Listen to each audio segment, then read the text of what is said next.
하나님의 뜻을 따라 그리스도 예수의 사도로 부름받은 바울과 형제 소스데네는 고린도에 있는 하나님의 교회 곧 그리스도 예수 안에서 거룩하여지고 성도라 부르심을 받은 자들과 또 각처에서 우리의 주 곧 그들과 우리의 주 대신 예수 그리스도의 이름을 부르는 모든 자들에게 하나님 우리 아버지와 주 예수 그리스도로부터 은혜와 평강이 있기를 원하노라. 그리스도 예수 안에서 너희에게 주신 하나님의 은혜로 말미암아 내가 너희를 위하여 항상 하나님께 감사하노니 이는 너희가 그 안에서 모든 일 곧 모든 언변과 모든 지식의 풍족함으로 그리스도의 증거가 너희 중에 견고하게 되어 너희가 모든 은사에 부족함이 없이 우리 주 예수 그리스도의 나타나심을 기다림이라.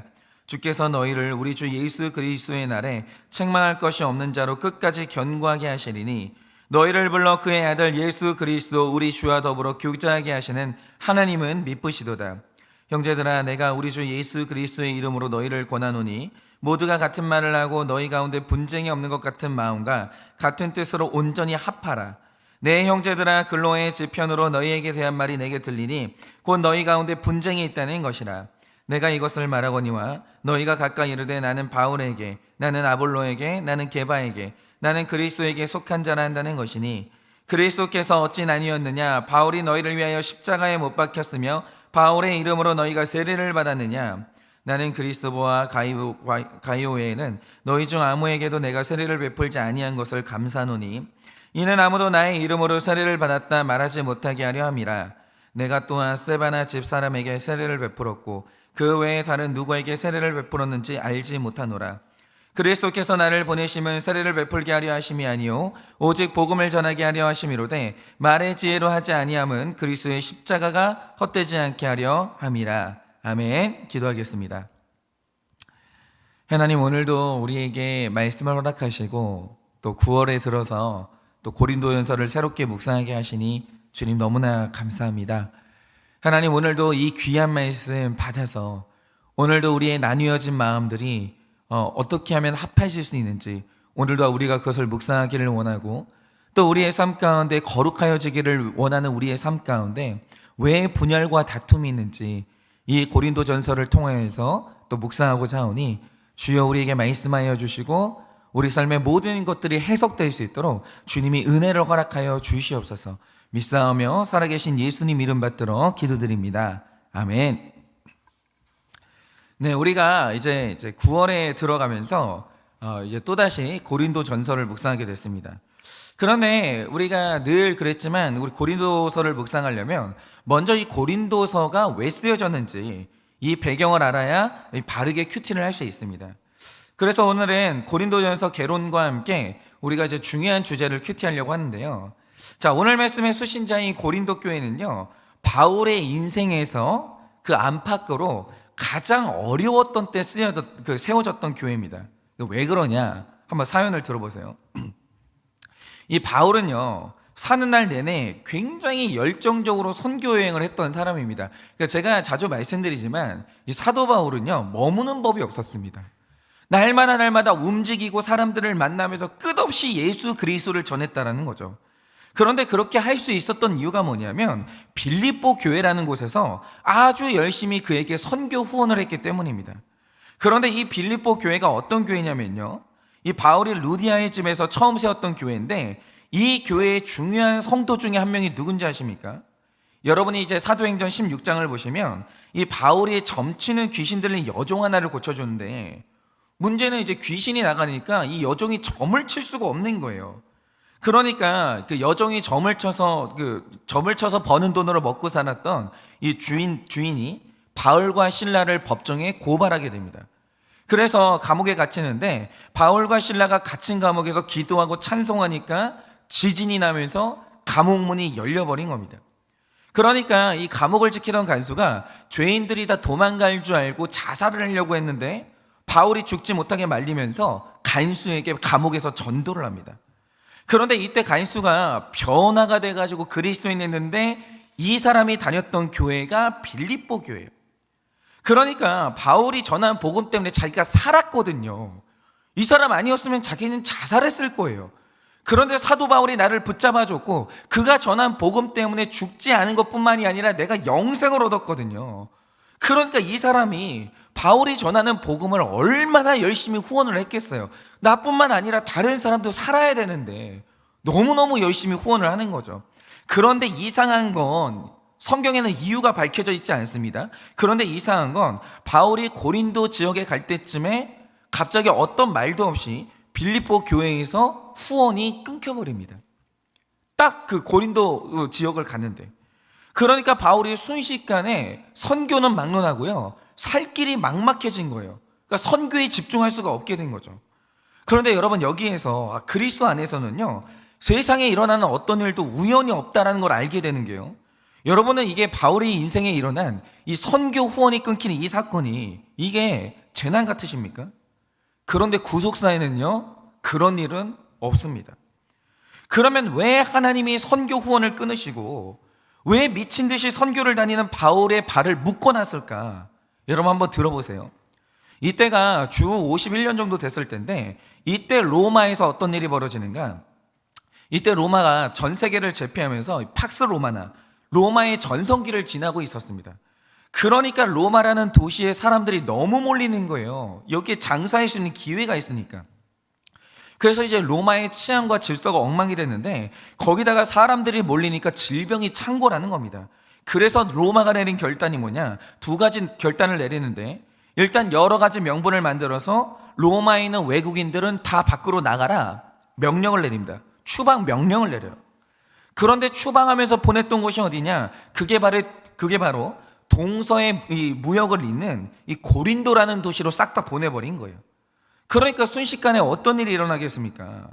이때 바울의 선교 인생에 아주 중요한 두 사람이 로마에서 추방당해서 고린도로 오게 되는데, 그게 바로 브리스길라와 아굴라예요.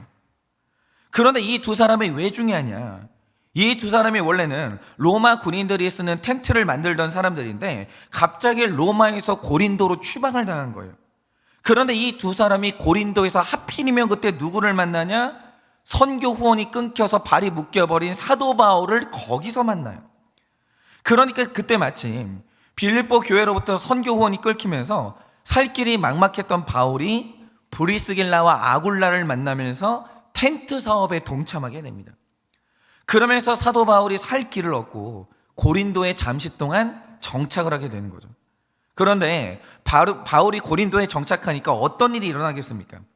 갑자기 로마의 사람들이 추방을 당하면서, 안 그래도 무역의 중심지라 5만 사람들이 넘쳐났던 고린도였는데 더 많은 사람들이 몰려들기 시작하는 거예요.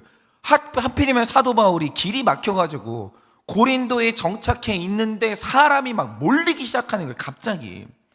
그러자 바울이 세운 고린도 교회에 외국인들이 몰려들게 되면서 교회가 순식간에 부흥하게 됩니다. 순식간에. 그러니까 거기서 굉장히 단기간에 자립하게 되고요, 대형 교회가 되고, 그 다음에 이제 교회의 영향력이 커지게 된 거예요. 그러니까 여러분, 하나님의 구속사라는 건 이런 겁니다. 이 당시 바울이 생각할 때, 아니 내가 하나님의 일을 하려고 하는데, 아니 다른 게 아니고 내가 선교하려고 하는데 하나님이 막으시는 거예요. 아니 어떻게 이런 일이 일어나냐 이거죠. 아니 나는 선교하려고 한다니까요. 그런데 왜 하나님이 선교를 막으시나? 그럼 왜 이렇게 하시냐 이거죠. 그런데 이때 바울에게 다른 사심이 없었습니다. 바울의 머릿속에 있는 딱 하나의 욕망은 단 한 사람에게도 더 복음을 전하기를 원하는 것, 그거밖에 없었어요. 여기에 다른 속셈은 그 인생에 아무것도 없었다는 거죠. 그런데 바울이 느끼기에 하나님이 자기 길을 막으시는 게 도대체 바울의 뜻대로 되는 게 하나도 없는 거예요. 하나도. 여러분, 사도 바울이 부활하신 예수님을 직접 만나 계시를 받은 사도거든요. 그런데 그 사람도 선교비가 있어야 배를 타고 선교를 할 거 아닙니까? 그런데 선교를 하겠다는 하나님이 물질을 끊어버리시고, 그러니까 더 이상 선교를 갈 수 없도록 만드시고, 그런데 어찌어쩌다 보니까 선교를 하고 있어야 될 내가 텐트를 만들고 있어요. 선교하고 아무 상관이 없는 일을 하고 있다 이거죠. 그럼 도대체 왜 이렇게 하시냐 이거예요. 그런데 이게 내가 내 뜻대로 내 욕망대로 살다가 이런 일이 일어났으면 이해를 하겠다 이거죠. 그런데 하나님이 부르셔서 하나님의 일을 하는데 물질 막으시죠, 사람 막으시죠, 상황을 막으시는 거예요. 사도 바울이요, 하나님 뜻대로 살다가 사방에 우겨쌈을 당합니다. 그런데 이때 사도 바울이 하나 모르는 게 있었죠. 그게 뭡니까? 모든 상황이 사도 바울의 뜻대로 되는 게 아무것도 없었어요. 아무것도. 내 인생이 내 바람대로 안 되는 거예요. 그런데 동시에 일어나는 일이 뭐냐? 사도 바울의 뜻대로 되는 건 하나도 없는데 전부 다 하나님의 뜻대로 되고 있는 거예요. 하나님의 뜻이 이루어지는 거죠. 여러분 보세요. 지금 하나님이 고린도 지역에 부흥을 준비하면서 로마에서 고린도 쪽으로 구원받은 성도들을 막 보내고 있거든요. 그러니까 그 당시에 하나님의 뜻은 고린도에 있었던 거예요. 그런데 바울은 조금 머물다가 고린도가 아니라 또 다른 지역으로 이동할 내 계획을 가지고 있었다는 거죠. 그러니까 하나님의 계획하고 사도 바울의 계획하고 완전히 다른 거예요. 그러니까 하나님이 바울을 그곳에 머물게 하면서 아무것도 되는 일이 없게 하시고 그 바울을 거기에 이제 발을 묶어놨는데 내가 되는 일이 없어서 묶여 있었던 그 자리에서 사도 바울이 부흥을 경험하게 되는 거예요. 아름다운 교회가 일어나는 거죠.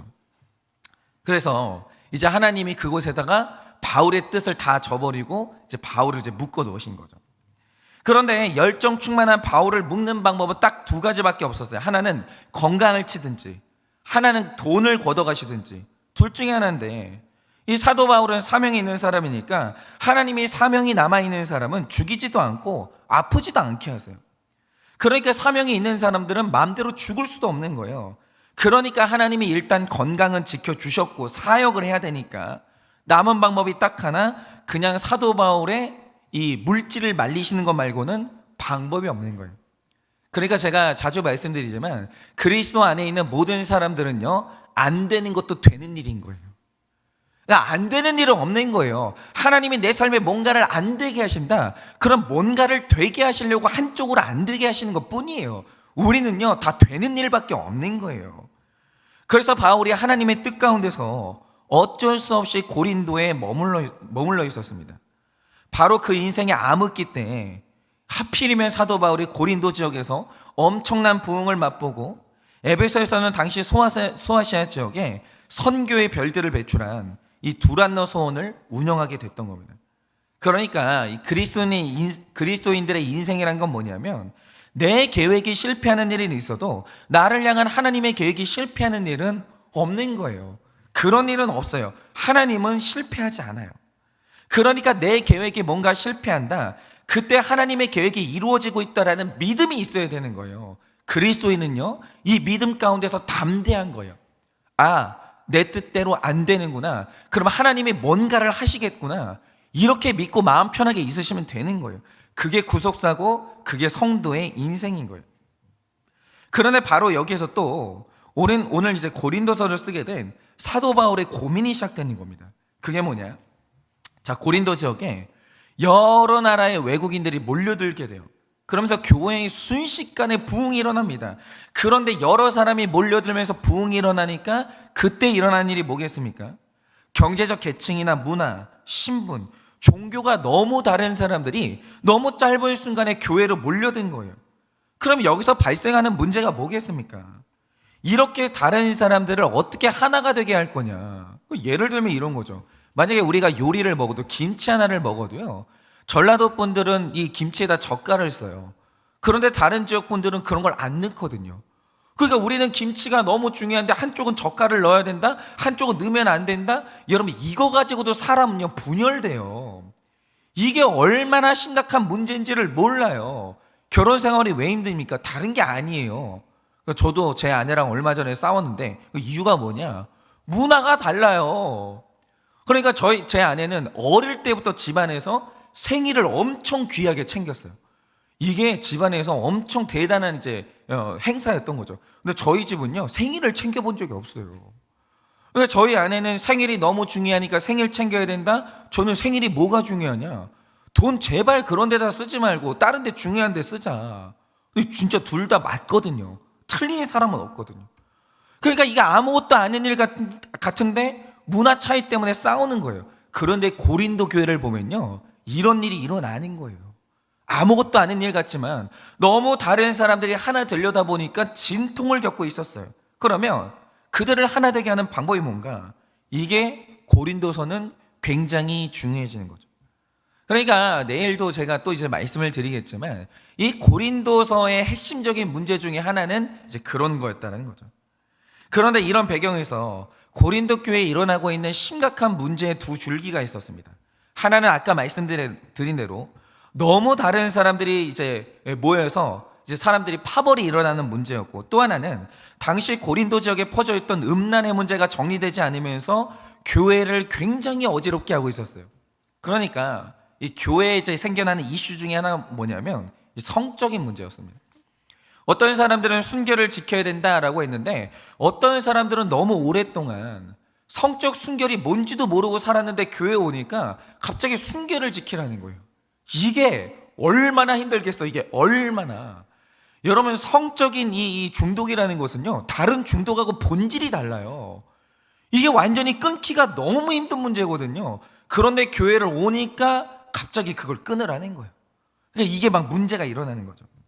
그런데 우리가 고린도 전서를 읽으면서 반드시 잡고 가야 될 문제의 핵심이 이겁니다. 자, 교회에 여러 문제가 있죠. 사람마다 나라, 배경과 문화가 다르니까 전부 다른 말하고 음란은 끊어지지 않고 있고, 이렇게 문제가 계속 지속되고 있어요.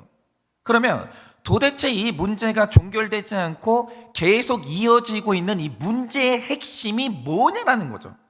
본질이 뭘까요? 여러분, 많은 사람들이 문제의 본질을 어떤 파당의 문제로 보는 경향이 있거든요. 예를 들면 오늘 말씀에 나오는 것처럼 교회 안에 바울파, 아볼로파, 베드로파, 그리스도파, 이런 식으로 성도들끼리 파당으로 나뉘어졌던 게 이 교회의 문제다, 이렇게 보는 사람들이 있는데, 이건 문제의 본질을 완전히 잘못 파악한 겁니다. 여러분, 고린도 교회에 이런 분열들이 있긴 했는데 그 분열은 성도 간의 분열이 아니고요, 성도와 교회 지도자인 바울 사이의 분열이었던 거예요. 그러니까 이 모든 문제의 원인에 뭐가 있냐?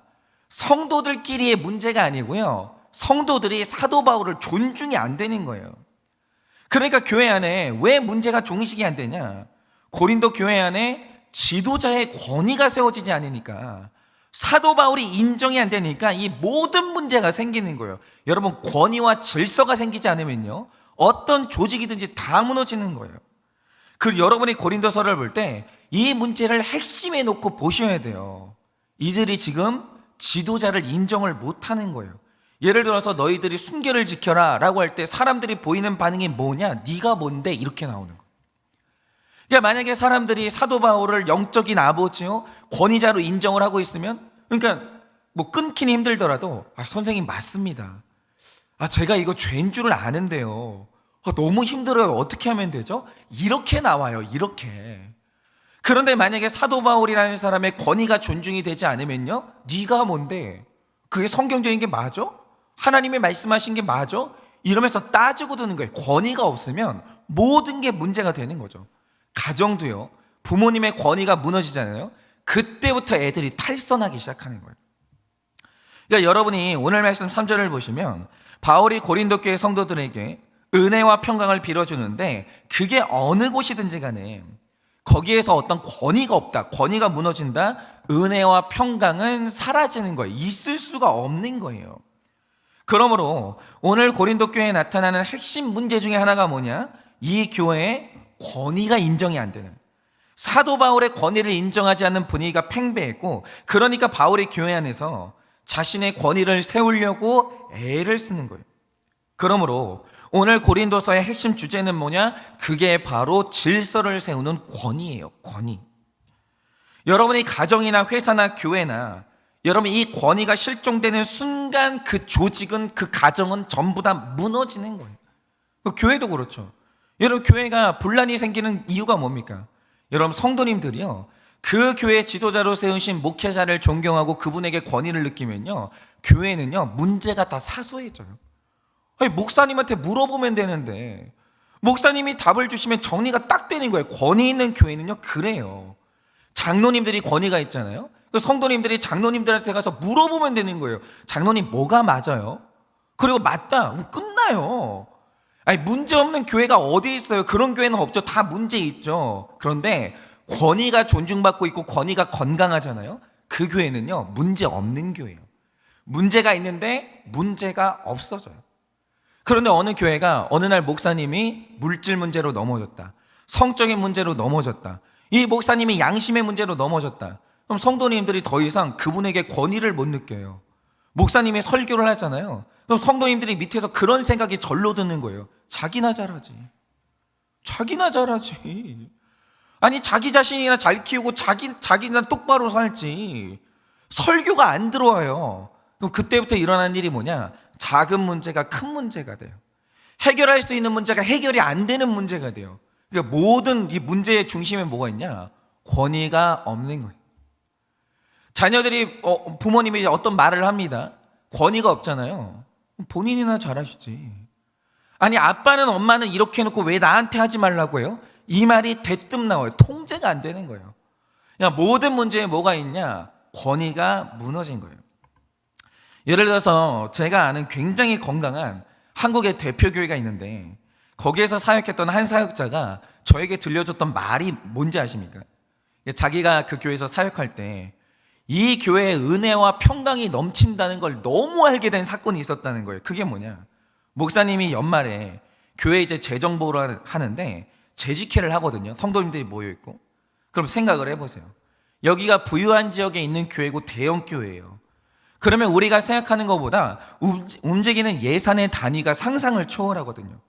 그럼 이게 돈 문제니까 사람들이 관심이 많을 거 아니에요. 그런데 일단 재정 보고를 한다는데 그 교회 성도님들이 관심이 없어요. 재정 보고를 하는데. 그리고 심지어 재직회를 하는데 교회가 보고하는 예산 심의가 얼마 만에 끝나냐? 10분 만에 딱 끝나는 거예요. 이렇게 썼고요. 앞으로 이렇게 쓸 예정입니다. 이렇게 하는데 아무도 이의를 제기하는 사람이 없고 10분 만에 끝나는 거예요. 그러니까 질문이 없고 모두가 이제 동의하십니까? 라고 하면 예라고 다 동의를 해주는 거예요. 그리고 다 통과가 되는 거예요. 일사천리로. 근데 그게 목사님이 카리스마로 찍어 누른 게 아니라는 거죠. 이의를 제기해 목사가 말하는데 당신 벌 받아, 이런 게 아니라는 거죠. 교회 분위기가 그런 분위기가 아니에요. 누구도 찍어 누른 사람이 없어요. 그런데 모든 게 다 일사천리로 통과되고 교회가 은혜와 평강이 넘치는 거죠. 그러면 왜 그런지 아십니까? 그 교회 담임 목사님이요, 성도님들한테 한 몸의 존경을 받고 신뢰를 얻는 거예요. 권위를 부여받은 거죠. 그래서 성도님들이 하는 생각이 뭐냐면, 우리 목사님은 틀림없이 재정을 깨끗하게 사용해. 우리 목사님이면 돈을 허투루 사용할 뿐이 아니야. 엄청난 신뢰를 보여주는 거예요. 그러니까 그 권위가 그냥 얻어진 게 아니죠. 이 목사님이 오랜 세월 동안 신뢰를 쌓아가면서 그렇게 된 건데, 어쨌든 교회에 이렇게 신뢰와 권위가 살아있으니까 은혜와 평강이 넘치는 거예요. 가장 예민한 돈 문제를 다루면서 아무도 이의제기가 없는 거예요. 아무도. 그리고 교회가 어떤 돈을 어디에다 쓴다고 할 때 성도님들이 기쁨이 넘치는 거예요. 그렇지, 우리 교회는 재정을 이렇게 건강하게 사용하는 교회지. 아무 이의가 없는 거예요. 그런데 이제 어떤 일이 있었냐? 어떤 목사님이 그걸 본 거죠. 그리고 자신한테 그런 권위가 아직 없는데 이걸 똑같이 따라한 거예요. 똑같이 재정 보고를 하는데 질문도 못하게 하고, 어디 목사가 재정을 쓰는데 내가 알아서 쓰니까 질문하지 말라고 그러면서 아무도 질문을 못하게 한 거예요. 그러니까 예전에 이제 건강한 목사님은 그런 질문 다 받았죠. 초기에는 성도님들이 얼마나 견제를 했겠어요. 근데 견제를 해보니까 우리 목사님은 물질을 깨끗하게 쓰시거든요. 그러면 나중에 자연스럽게 질문이 없어지는 거예요. 그러면 괜찮아요. 그런데 왜 성도님들이 질문을 하는데 질문을 안 받아요? 아니, 왜 성도님들이 검증하겠다는데 검증을 왜 안 받아요? 받아야죠. 그런데 이 목사님이 이걸 찍어 누른 거예요. 권위도 없고 신뢰도 없으면서. 그러자 어떤 일이 생겼겠습니까? 교회의 은혜와 평강이 무너지면서 이 목사님이 엄청 수치를 당했습니다. 큰 혼이 나는 거예요. 여러분, 바로 이겁니다. 가정이든 교회든 그곳의 지도자에게 권위가 살아있으면 거기에는 은혜와 평강이 넘치는 거예요. 넘치는 거예요. 지도자 문제예요. 권위자의 문제고 밑에 있는 사람들의 문제가 아니라는 거예요. 그런데 교회든 가정이든 그곳의 지도자가 따르는 사람들에게 권위와 신뢰를 잃는 순간 거기에서 은혜와 평강은 사라지고 전쟁밖에는 없는 거예요. 여러분, 아내가 왜 남편 못 믿습니까? 왜 남편이 아내를 못 믿습니까? 그냥 내 문제인 거예요. 못 믿는 사람의 문제가 아니고 내가 신뢰를 주지 못하고 권위를 못 준 거예요. 그러니까 그렇게 되는 겁니다. 그런데 이게 왜 중요합니까? 여러분, 지금 세상과 하나님 사이에 은혜와 평강이 없어요. 여러분, 교회가 여전히 사람들이 준다고 합니다. 교회와 세상 사람들 사이에 은혜와 평강이 없고 신뢰가 없어요. 그런데 세상과 교회 사이에, 세상과 하나님 사이에 은혜와 평강이 임하게 하는 사람을 누구라고 하냐? 그게 바로 오늘 말씀에 나오는 성도예요. 성도. 여러분, 오늘날 대한민국에 약 800만 명의 성도가 있다라고 해요. 그런데도 오늘날 세상 사람과 하나님 사이에 은혜와 평강이 없는 이유가 뭐겠습니까? 오늘 성도라는 존재들에게 권위가 없는 거예요. 신뢰를 못 받는 거예요. 여러분, 정말 제가 어렸을 때는요, 세상 사람들이 목사다라고 하면 믿어줬어요. 제가 어릴 때 이제 기억하는 게요, 이제 저희 아버지가, 제가 좀 심각한 병에 걸린 적이 있었거든요. 어릴 때 사경을 헤맨 적이 있는데, 저희 아버지가 막 저를 이제 병원에 데려가다 과속을 하신 거예요. 그래가지고 이제 그 교통 이렇게 순경이 이제 저희 그 아버지 차를 잡았거든요. 근데 저희 아버지가 사정을 설명한 거야. 제가 목사인데 진짜 죄송한데 저희 아들이 지금 아파서 어쩔 수 없이 이렇게 됐다. 확인도 안 하고 보내주는 거예요. 아, 목사님 그러세요? 아니, 목사님 그러실 수 있겠죠. 아, 목사님 말씀이시면 맞겠죠. 그러면서 확인도 안 하고 보내주는 거예요. 제가 그걸 봤다니까요. 그러니까 80년대만 해도요, 교회가 세상 사람들한테 엄청난 신뢰를 받았어요. 그리고 장로님, 권사님이라고 하면요, 반드시 우리보다 나은 사람들이다 인정해주는 분위기가 있었습니다. 그러니까 세상과 하나님 사이에 은혜와 평강이 생기면서 엄청난 부흥이 일어났던 거예요. 엄청난 부흥이. 그런데 그럴 수 있었던 이유가 뭐겠습니까? 그 시대의 목회자들과 장로님, 권사님들에게는 세상 사람들도 인정해주는 권위가 있었던 거예요. 그런데 이제 성도들에게 권위가 사라지니까 세상과 하나님 사이의 은혜와 평강이 완전히 없어지는 거예요. 완전히. 그러면 오늘 사도 바울이 제시하는 바, 성도가 권위를 찾는 방법이 뭔가? 여러분이 2절을 보시면, 교회, 곧 그리스도 예수 안에서 우리가 거룩해질 때 그가 성도라고 불려진다라는 거예요. 성도, 거룩해지면. 거룩이 열쇠예요. 거룩이.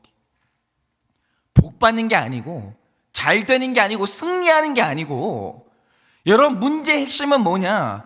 거룩해져야 된다는 거죠. 그리고 사람들이 성도를 인정해야 되는 거예요. 즉, 성도의 강력한 권위는 어디서 나오냐? 예수 그리스도의 이름으로 어디까지 거룩해 봤냐? 이거예요. 그러니까 이걸 더 쉽게 말하면 이겁니다. 도대체 그 사람이 예수를 믿어서 세상 사람들은 죽었다 깨어나도 할 수 없는 그 적용을 어디까지 해봤냐 이거예요. 어디까지. 적용의 문제인 거예요. 적용의 문제. 그러니까 이 거룩의 문제는요, 정답을 말하는 말의 문제가 아니고요, 적용의 문제인 거예요. 능력의 문제. 여러분, 오늘날 그리스도인들이 세상에서 권위가 없는 이유가 뭐냐면요, 세상 사람들은 하는 적용은 그리스도인들도 하는데, 문제는 세상 사람들이 못하는 적용을 그리스도인들도 못하는 거예요. 세상 사람들은 당연히 돈 포기가 안 되죠. 안 되죠. 그럴 수밖에 없죠. 그런데 그리스도인들도 돈이 포기가 안 돼요. 세상 사람들이 어떻게 용서를 하겠어요? 배신을 당하고 못하죠, 당연히. 그런데 그리스도인들도 배신을 당하잖아요. 이를 빠득빠득 깔면서 죽는 날까지 용서를 안 해요. 세상 사람들이 싸우는 데서 그리스도인들도 똑같이 싸우고, 세상 사람들이 포기 못하는 걸 그리스도인들도 똑같이 포기를 못하는 거예요. 그거를 긴 세월 동안 세상 사람들이 다 봤어요. 교회가 재산 문제를 가지고요, 목회자와 성도님들이요, 조폭을 동원해 가면서 교회에서 싸우는 거예요. 난리가 나는 거예요. 오른쪽은 목사파, 왼쪽은 목사 반대파 나뉘어가지고 교회 시간에 나팔을 불고 교회 예배를 못 드리게 난리가 나는 거예요. 그걸요, 청년들이 다 봤어요. 교회가 돈 문제를 가지고 싸우는 걸 어린 청년들이 다 봤어요. 주일학교 학생들이 다 보고, 그리고 그 학생들이 다 세상으로 나가가지고 가난한 성도가 되는 거예요. 나는 예수님 믿는데 교회는 안 나간다는 거예요. 나는 예수님은 믿는데 목사는 못 믿는다는 거예요. 나는 예수님은 믿겠는데 장로는 못 믿겠다라는 거예요. 맨날 싸우는 걸 아무것도 아닌 걸 가지고 내가 그 지긋지긋한 교회를 왜 나가냐라는 거예요. 그러면서 지금도 하나님을 믿는데 교회는 싫다는 가난한 성도들이 그렇게 많은 거예요. 여러분, 예수라는 하나님의 아들이 다른 그 어떤 종교의 신이 죽었다 깨어나도 할 수 없는 그 적용을 했기 때문에 어떤 신이 나를 내줬어요? 어떤 신이 남을 살리겠다고 내 몸에 십자가를 박았냐고요. 그건 예수님 말고 다른 신은 그런 적용을 한 적이 없거든요. 그러니까 우리가 예수님한테 권위를 느끼는 거예요. 두려움을 느끼고. 여러분, 그리고 사람을 살리는 길이 그거밖에 없을 때 그 길을 흔쾌히 받아들이고 자발적으로 고통스러운 희생을 받아들인 신은 예수님밖에 없는 거예요. 그러니까 기독교라는 종교가 가진 무서운 권위가 뭐냐? 다른 이 종교의 신이 상상도 할 수 없는 엄청난 적용을 예수님이 하셨기 때문에 예수님은 신으로서 받아들여지고 그분이 권위를 받는 거예요. 여러분, 우리가 예수님의 능력 때문에 권위를 느끼는 게 아니에요. 여러분, 신화를 보면요, 제우스도 예수님만큼 능력이 있대요. 근데 제우스가 무슨 적용을 해봤어요? 제우스가 무슨 사람을 사랑해봤어요? 근데 제우스는 없는 거예요. 그런 신은 없는 거예요. 여러분, 예수님은 힘 때문에 권위를 받는 게 아니에요. 사랑의 적용 때문에 권위를 받는 거죠. 여러분, 누구든지 어떤 죄를 지었든지 간에 그가 예수님의 이름을 믿으면 누구나 예수님의 자녀가 되고 그리스도인이 될 수 있어요.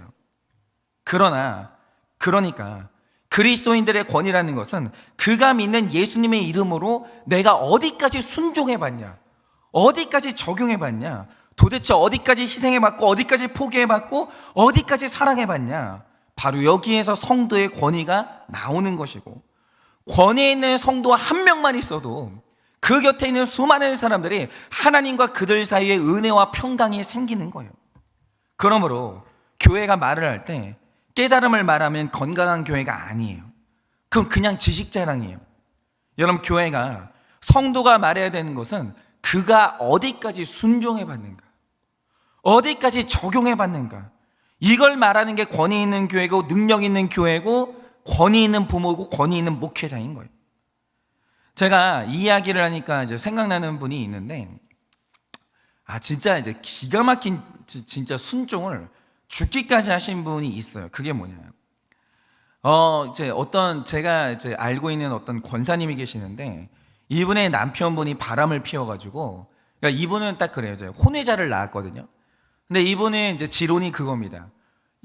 여자가, 그러니까 죄가 아니라는 게 아니라 자기 기준의 바람은 남자가 여자한테 한눈 파는 거, 그건 바람이 아니라는 거예요. 뭐 남자가 짐승인데 다 그렇지 뭐. 그럼 취급도 안 해줘요. 이분에게 이제 바람은 뭐냐? 애를 낳아야 바람이다. 뭐 이런 지론이 있는 거예요. 어쨌든 간에 이 남편분이 이제 바람을 피워서 혼외자를 낳았어요.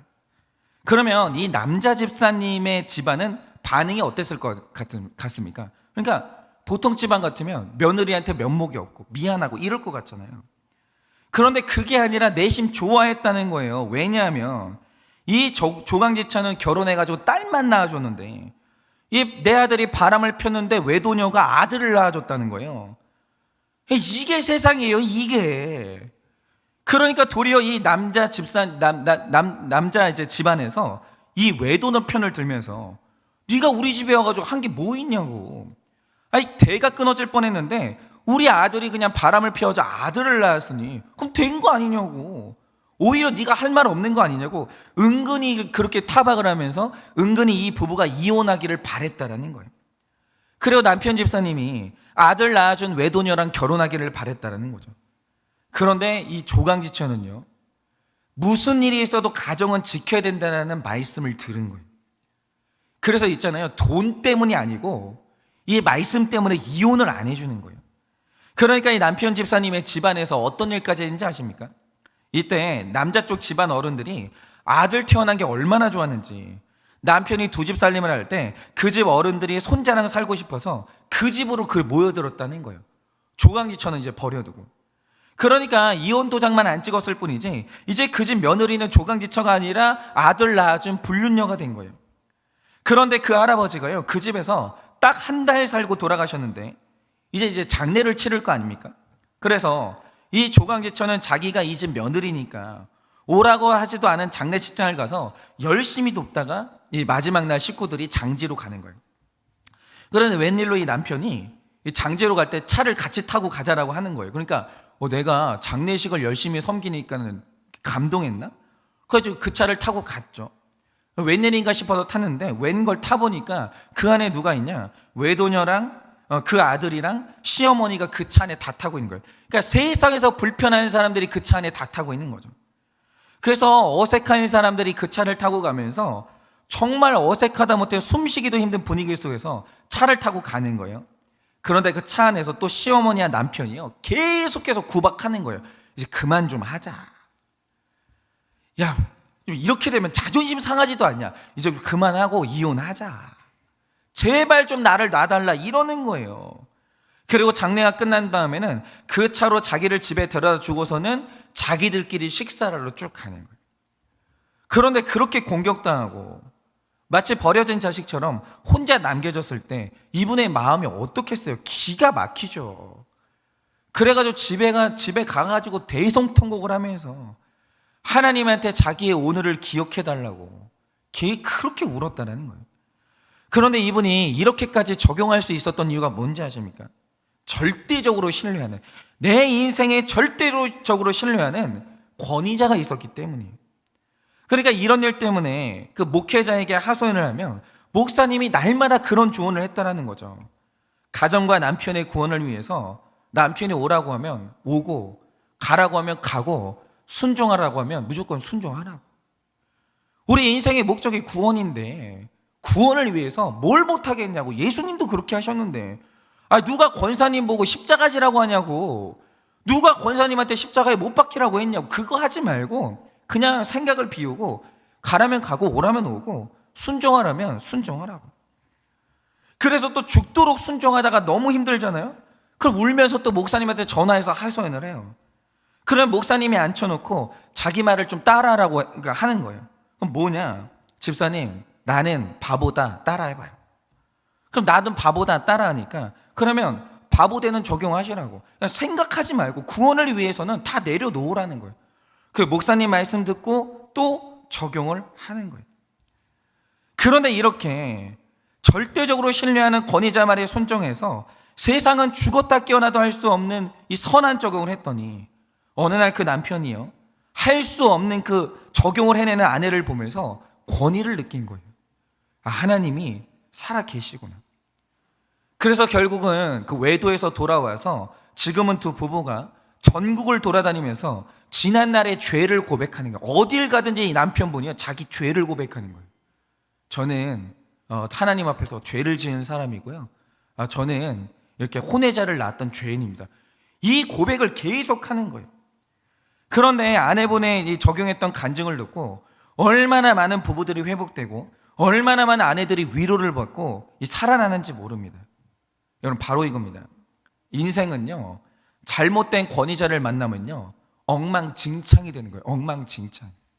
가정 깨지고요, 재산 날리고요, 실망해가지고 상처 입고요, 엉망진창이 되는 거예요. 엉망진창이. 여러분, 그러니까 인생을 건강하게 살지 못하는 사람들을 보면 뭐가 있냐? 내 인생의 권위자로 아버지, 어머니를 못 만난 거예요. 어머니, 아버지가 권위 있는 모습을 보여주지 못하니까 자녀들이 일평생 상처 입고 살아가는 거예요. 교회를 떠나는 가난한 성도들의 특징이 뭡니까? 권위자의 목회자를 잘못 만난 거예요. 여러분, 권위자 잘못 만나면요, 인생이 엉망진창이 됩니다. 그런데 반대로 인생은요, 좋은 권위자, 좋은 교회를 만나면 인생의 방황이 끝나는 거예요. 인생의 방황. 고난이 절반은 날아가는 거예요. 그런데 오늘 우리의 권위자 되신 예수님을 만나서 그 말씀을 따라 세상은 죽었다 깨어나도 할 수 없는 적용들을 해나가면 우리의 삶에 은혜와 평강이 있다고 말씀을 하시고, 또 세상과 교회 사이에, 세상과 예수님 사이에 은혜와 평강이 회복이 된다라는 거예요. 여러분, 우리 자녀들이 정말 하나님과 우리 자녀 사이에 은혜와 평강이 있으려면 방법이 뭐겠습니까? 우리가 죽었다 깨어나도 할 수 없는 적용을 자녀 앞에서 끝없이 해야 돼요. 그러면서 자녀들이 그 신비한 권위를 느껴야 되는 거예요. 그거 아니면 자녀들이 예수님 못 만나요. 때려서 말로 해가지고 너 예수님 안 믿으면 지옥 간다, 뭐 이런 말 해가지고 애들이 눈 하나 깜짝할 것 같습니까? 천만의 말씀입니다. 그래서는 안 믿어요. 죽었다 깨어나도 할 수 없는 적용을 해야 되는 거예요. 그 내가 자녀 앞에서 무릎 꿇어야 된다, 무릎 꿇으면 되는 거예요. 울어야 된다, 울어야 되는 거예요. 두 손 싹싹 빌면서 빌어야 된다, 빌면 되는 거예요. 왜 못해요? 예수님 만나서 구원받을 수 있다는데. 그 적용들을 해 나가면, 그러면 세상과 우리 자녀와 하나님 사이에 평강이 이루어져. 세상과 하나님 사이에 평강이 이루어지는 거예요. 여러분, 그렇게 오늘도 우리가 세상은 죽었다 깨어나도 할 수 없는 선한 적용과 거룩한 적용들을 해서 우리의 삶에, 우리의 교회에, 또 우리의 가정에 예수 그리스도께서 허락하시는 은혜와 평강이 넘치기를 예수님의 이름으로 축원합니다. 이 시간에 제가 기도하고 축도하고 각자 기도함으로 나아가도록 하겠습니다. 기도하겠습니다. 하나님, 우리 삶에 은혜와 평강이 없는 이유가 무엇이겠습니까? 하나님, 내 자녀와 하나님 사이에 은혜와 평강이 없는 이유가 무엇입니까? 하나님, 우리 교회에 은혜와 평강이 없는 이유가 무엇입니까? 그것은 예수님처럼 정말 구원 때문에 죽었다 깨어나도 할 수 없는, 불신자는 죽었다 깨어나도 할 수 없는 그 적용을 해주는 그 권위자 한 사람이 없으니, 그 권위자 한 명이 없으니까 교회에도 평강이 없고 가정에도 평강이 없고 자녀와 하나님 사이에 은혜와 평강이 없는 것입니다. 하나님, 이 시간에 하나님 앞에 저 자신을 돌아봅니다. 제가 정말 적용하고 있습니까? 그 알량한 적용 하나 했다고 제가 생색내면서 하나님 앞에서 아름다운 적용의 능력들을 다 까먹고 있지는 않습니까? 정말 그 욕심나는 거 그 내려놓지를 못해가지고 주님이 우리에게 허락하여 주시는 은혜와 평강을 다 날리고 있지는 않습니까? 하나님, 오늘도 주님 앞에 정말 간절히 소원합니다. 주님, 구원 때문에 정말 우리 가정과 우리 자녀의 인생에 은혜와 평강을 물려주기 위해서 오늘도 우리가 정말 하나님 앞에 세상은 죽었다 깨어나도 할 수 없는 적용을 해나가고 정말 하나님 앞에서 권위를 세워나가기를 원합니다. 하나님, 그렇게 우리 모두가 선한 권위자가 되어서 내가 있는 그곳에 은혜와 평강을 끼치는 우리가 될 수 있도록 주님이 은혜를 허락하여 주시옵소서. 지금은 우리 주 예수 그리스도의 은혜와 하나님 아버지의 그 크신 사랑과 성령님의 위로하시고 교통하여 주시는 그 역사하심이 정말 구원 하나 때문에 하나님이 주시는 은혜와 평강을 얻기 위하여서 세상은 죽었다 깨어나도 할 수 없는 사랑에 적용을 하여 권위자가 되기를 원하는 우리 모든 성도님들의 머리 위에 지금으로부터 영원 무궁토록 함께 있을지어다. 아멘.